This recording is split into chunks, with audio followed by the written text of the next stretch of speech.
اس صورت کے بارے میں کوئی فضیلت صحیح حدیث سے ثابت نہیں ہے. ایک عام حدیث لوگوں کی زبان پر ہے کہ جو بندہ رات کو یہ صورت پڑھ لے تو لم تصبہ فاقہ، اس کو فاقہ نہیں پہنچے گا اور وہ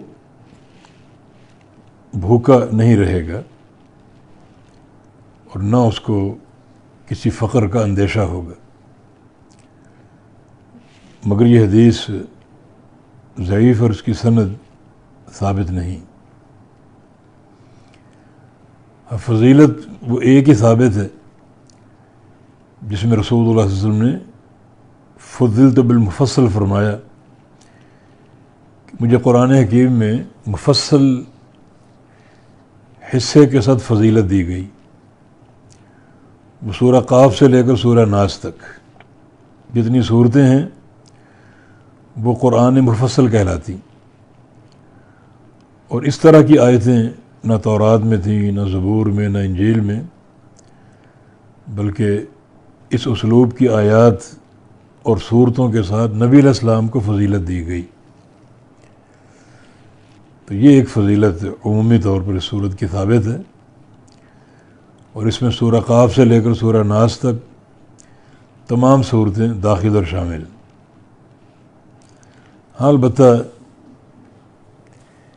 اس صورت کا ذکر نبی علیہ السلام سے ایک اور حوالے سے ملتا ہے. جب صحابہ کرام نے